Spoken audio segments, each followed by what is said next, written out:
People need to stop obsessing over a 6 or a 7% return in the market, and they need to start obsessing over the perfect withdrawal strategy to reduce taxes in retirement. And I think if you do that right, it could potentially save you hundreds of thousands of dollars in taxes over the rest of your life. Now, I know everybody's situation is different, but I think about this in kind of 4 different tranches, right? The first kind of high level one that I'm thinking about is what's going to happen before 65? Managing our income to qualify for some of those cheaper healthcare options. We need to be thinking about not making our income too high because that's going to make our healthcare cost more. And so how do we do that? Well, I think it's going to probably make sense for you to do enough withdrawals from your IRA to eat up your standard deduction, because then we can get those dollars out of that IRA and not pay a whole lot in taxes on them.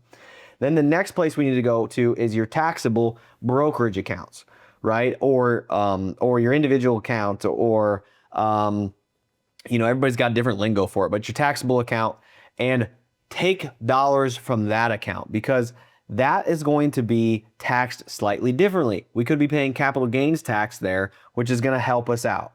And so thinking through, how do I make my healthcare more affordable by reducing my income that the IRS sees, but keeping my cash flow the same? So that's the key. There's nothing shady there. There's nothing that we're coloring outside the lines on. It's just there is strategies that and orders that we need to pull from, what different types of accounts that we need to pull from in order so that our tax returns don't get out of hand. All right, now I know there are a lot of details in some of these videos at times, and so I'm going to summarize this video and I'm going to put the bullet points down here below and kind of the key takeaways for you, so you can grab that and go and hang on to it and study it later. The next phase of life, that's when we're 65 to 75 years old. And I think this is the time where Roth conversions could make a lot of sense.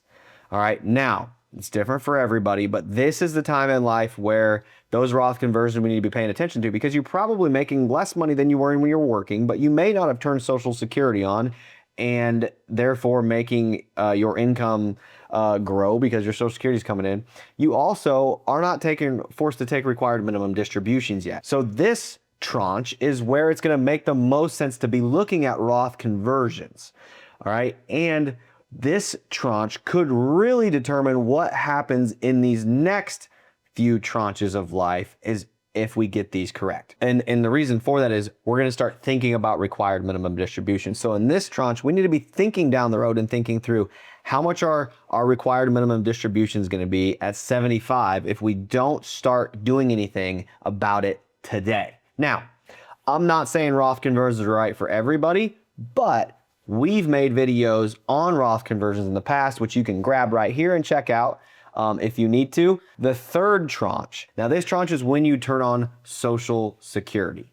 All right, now Social Security is going to add to your taxable income in most cases.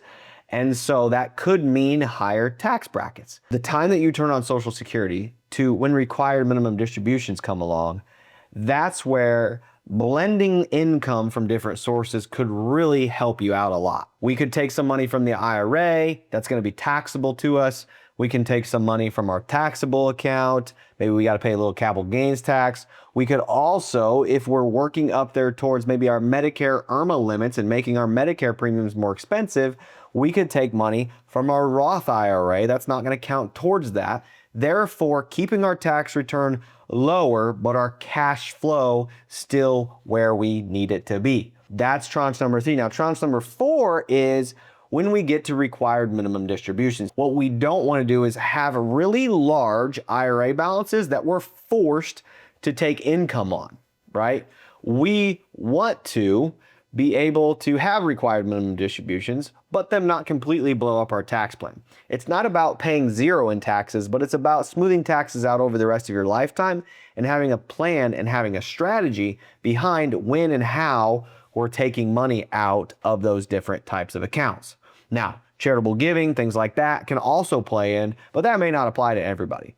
So when we think about taxes and having a withdrawal strategy, I think it can move the needle a whole lot more than anything else. Let's start putting together some sort of a withdrawal strategy that could reduce taxes significantly in retirement. If we think about it, first tranche, if we can lower our healthcare premiums or just keep our healthcare premiums from going up, that could mean tens of thousands of dollars, potentially, depending on your situation. I get it, everybody's different, right? Then we move into Roth conversions. That one could mean hundreds of thousands, potentially, to folks in tax savings over their lifetime, if the scenario is right and it's handled correctly. And then if we can, in those last two tranches, blend our accounts out, keep ourselves in lower tax brackets because we've got dollars in different buckets and we're able to blend ourselves out and keep our taxes lower, but our cash flow the same. This is where it starts to really add up and become significant tax savings over the rest of your lifetime in retirement. So like I said, we've done a lot of videos on Roth conversions. So if you're wondering, should I do a Roth conversion or should I not? Here's a video for let's do a Roth conversion. And here's a video of a few reasons why maybe it wouldn't make sense for you to do Roth conversions.